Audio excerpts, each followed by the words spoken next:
이번에 3분기 실적 반도체만 놓고 보면 하이닉스가 3전을 뛰어넘었다고들 하던데 지금 3전이랑 하이닉스 주가에 대해 어떻게 생각해요? 3전 사야 되나? 하이닉스 사야 되나? 삼전이 지금 주가가 많이 빠져서 23년 초 수준으로 하락한 상황이라 역사적으로 밴드 하단에 와 있는 건 맞거든. 그래서 뭐 단기적으로 주가 방향은 안녕하세요, 동강님. 맞니? 또 왔습니다.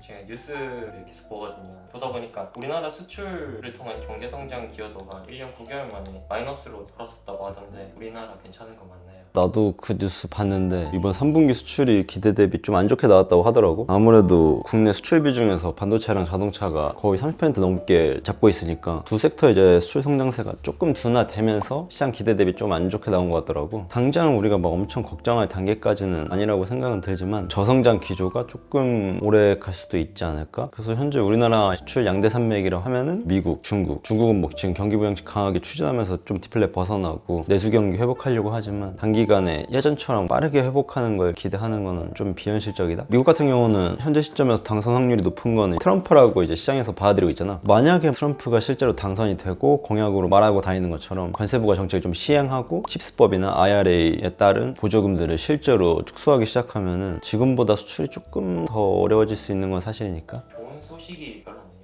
계속 어려워지는 소식들만 들리고. 이 시장 원래 그래. 내 주식하고 단 한 번도 경제가 좋다 막 이런 거 들어온 게 기억이 거의 없는 것 같은데. 저도 뭐 주식하기 전이나 주식하고 나서 뉴스에서 그런 얘기 들어본 적이 별로 없는 것 같긴 한데 그래서 항상 그냥 안 좋은 거구나 하고 살아야지.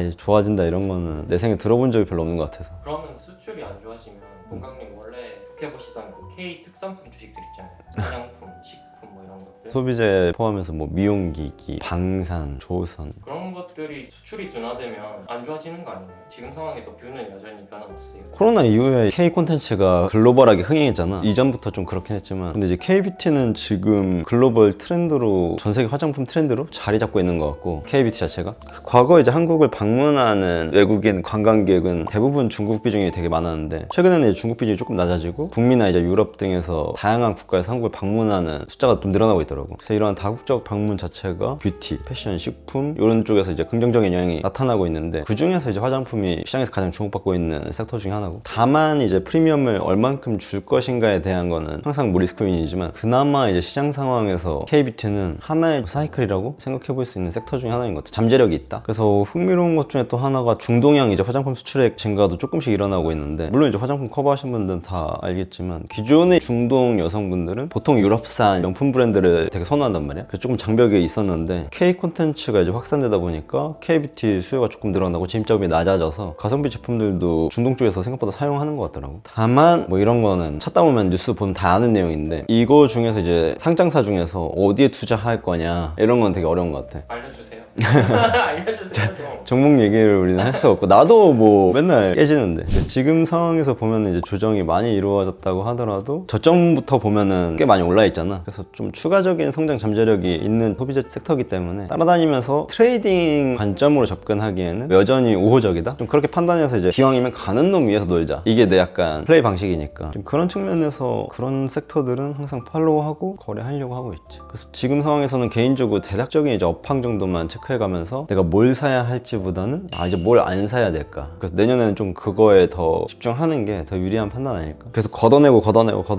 그 안에서만 이제 쫌쫌다리 안에서 노는 거지. 꿀팁이네요. 사야지 말아야 될 거를 걷어내는 작업이 필요하다. 그것만 해도 나는 과거에 수익률이 확 나아진 약간 계기? 그러니까 내가 한 놈만 뒤지게 패잖아. 진짜로 막 따라다니면서 뽕을 뽑는데 이게 우야향하는 섹터들에서 팔로우하면은 기회도 없고, 트레이딩 관점이라 하더라도 왜냐면 오르는 날보다 내리는 날이 훨씬 많으니까 네. 기회가 별로 없더라고. 그런 의미에서 요즘 내가 좀 드는 고민은 내가 조선주 타이밍을 너무 맞추려고 하는 것은 아닌가? 내가 지금 시장을 이겨먹으려고 하는 것 아닌가? 이런 반문을 내가 요즘 계속 하고 있더라고. 그런 측면에서 조금 어렵더라고. 결과적으로 이제 내가 생각한 방향대로 움직인다 하더라도 투자에는 이제 시간 가치라는 개념이 있기 때문에 지금 시장에서 유동성이 없는 상황에서 시간 비용이 갈수록 증가하고 있는 것 같아서 고민이 좀 되는 것 같아. 다시 어느 시점 이후로는 조금 더 트레이딩에 들어가겠지만. 그리고 요새 환율이 급등하고 있는데 환율이 오르면 국장에는 안 좋지 않아요? 왜 안 좋은 거예요? 그리고 동강님은 과거 환율 오르면 주로 어떻게 매매하셨어요? 다른 것보다 이제 원달러 환율 올라가면은 달러 대비 원화 가치가 이제 떨어지는 거잖아. 그래서 원화로 이제 가지고 있는 국내 주식 이제 매력도가 떨어지니까 외국인들이 좀 이탈하는 게 크고, 그래서 환율이 오르면은 보통 외국인들이 국장에서 이제 빠져나가면서 국내 증시가 일반적으로는 좀 약세를 보이는 게 정론이고, 이럴 때 이제 다른 섹터와 다르게 유난히 외국인들이 좀 매도하지 않는 섹터들을 주의 깊게 살피는 거는 좀 도움이 되는 것 같고, 해당 상황에서도 크게 매도하지 않았다는 거는 그만큼 이제 매력이 있다라고 판단하는 거니까. 그래서 환율이 안정화됐을 때 빠르게 이제 상승하는 경우도 종종 있고, 근데 이제 글로벌 경기 상황상 고환율이 앞으로도 지속적으로 이어지게 된다면 우리나라는 과거 일본처럼 환율 상승을 통해서 수출 경기 살리고 경제 성장을 조금 더 도모할 가능성이 좀 높아 보이는 상황? 일본이 엔저하듯이. 그치. 그 과정에서 당연히 좀 수입 물가 상승으로 인해서 인플레를 좀 자극할 수는 있는데, 그에 따라서 좀 내수 경기도 좀 위축될 것 같고, 그러면 아무래도 뭐 내수 경기를 좀 다시 부양하기 위해서 시장의 유동성을 좀 공급해서 이제 해결하려고 하는 액션이 대선 전에 좀 나올 것 같다? 추경을 집행한다거나 뭐 그런 액션들이 소위 말하는 이제 민심 달래기용 있잖아. 26년도 대선 전에 좀 일어날 가능성이 있지 않을까? 코로나 때 푼 지원금들이 아파트나 이제 위험 자산으로 크게 버블을 가져왔잖아. 그래서 약간 뭐 시간차는 있겠지만 그런 랠리가 대선 전에 뭐 추경이 집행되고 그 이후로 아마 예산이 편성되면은 자산 시장에 또 한 번 부흥기를 기대해 볼 수 있는 거? 과거부터 보통 추경 예산을 발표하면은 주식이랑 이제 부동산 같은 거는 랠리를 좀 펼치니까, 특히 우리나라에서는 부동산이 강하지. 어쨌거나 이 정치판에서는 정치적인 이권 다툼이 가장 우선시되기 때문에 추경을 뭐 추가 편성한다 그래서 재정 건전성이 무너지거나 이런 거는 원래 신경 잘 안 쓰는 것 같고, 대중들 같은 경우에도 자산 시장을 좀 부흥시켜 주는 쪽을 선호하다 보니까 고환율이 지속되면은 그렇게 흘러갈 가능성이 높지 않을까라고 좀 생각이 드는 거지. 대중들도 결국 돈이 깡패이기 때문에. 근데 환율 상승하면 보통 자동차 섹터 좋다고 하는데 요새 현대차 투자는 왜 안 하세요? 현기차는 해외 판매 비중이 80% 이상이라서 환율 상승에 따른 수익성 개선이 당연히 뭐 몇십 원 오르고 내리면은 영업이익이 몇천 원 왔다 갔다 한다 뭐 이런 얘기 워낙 많잖아. 근데 전체적으로 한국 시장 분위기가 안 그래도 시장에 돈이 없는데 성장성이 없어 보이는 쪽까지 베팅하기에는 시장에 돈이 모자라다. 또 이제 북미 쪽 판매 비중도 너무 의존도가 커서 시장이 그렇게 좋게 보는 것 같진 않더라고. 그렇게 생각해보면 굳이라는 생각이 드는 거지. 다른 것도 지금 살 게 많은데 전반적으로 시장 관심 끼기에서 아직 매력 포인트가 좀 없다 보니까 나 포함해서 다른 사람들도 아직 관심 없는 거 아닐까. 인도 IPO 성공하면 뭐 4.5주 정도 확보해서 그 돈을 가지고 구주 매출 가지고 2025년부터 뭐 3년 동안인가 5조 원 정도 이제 뭐 자사주 매입하겠다 뭐 이런 게 아마 올해 발표되나? 그거 발표되면 조금 더 트리거가 될 수 있지 않을까? 주가 상승에 대한. 지금 시점에서는 뭐 크게 매력적인 종목은 아니라고 이제 판단을 하는 것 같고, 그리고 지금 주가가 뭐 역사적으로 낮게 밸류에이션 돼 있는 구간도 아닌 것 같고. 이번에 3분기 실적 반도체만 놓고 보면 하이닉스가 3전을 뛰어넘었다고들 하던데 지금 3전이랑 하이닉스 주가에 대해 어떻게 생각해요? 3전 사야 되나? 하이닉스 사야 되나? 나도 몰라. 근데 요즘 유행하는 거는 3전 숏, 하이닉스 롱, 그리고 이제 3전 많이 빠지면은 스위칭, 3전 롱, 이제 하이닉스 숏 이렇게 많이 전략을 짜더라고. 근데 이제 삼성전자가 이제 하이닉스한테 반도체 부분에서 경쟁력이 뒤처지는 세상을 보고 있는 게 나도 안 믿기는 거지. 옛날에는 진짜 하이닉스 하면은 지옥닉스라 그랬고 LG 디스플레이는 헤이지 디스플레이라고 했어.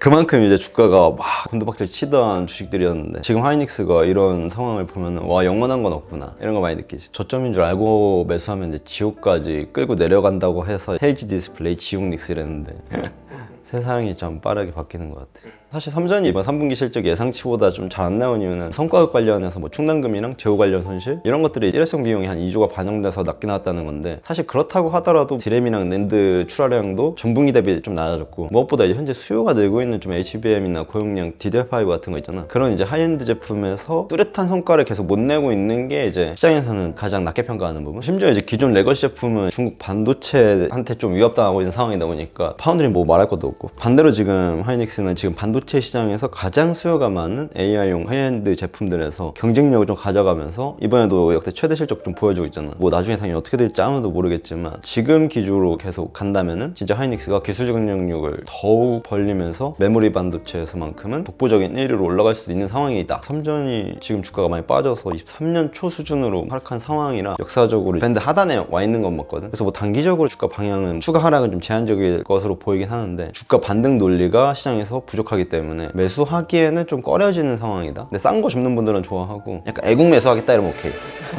만약에 이제 삼전이 뭐 HBM 6세대에서 시장이 기대하는 만큼 뭐 좋은 성과를 좀 낸다, 확실히 뭐 시장에서 삼전한테 기대하고 있는 거를 결과를 냈다 이러면은 차라리 그때 들어가도 늦진 않지 않을까. 굳이 지금 안 좋은 상황이 연출되고 있는데 좀 더 지켜봐야겠네요. 그리고 또 요새 시장의 화제인 게 고려아연 이야기를 안 할 수가 없어요. 건강님 생각하시기에는 고려아연 사태 요게 이제 어떻게 앞으로 흘러갈 것 같으세요? 저번 주랑 이번 주 주식시장이 좀 주인공인데 요새 많이 드는 이야기가 국장 너무 재미없다라는 이야기인데 이거 재미없다고?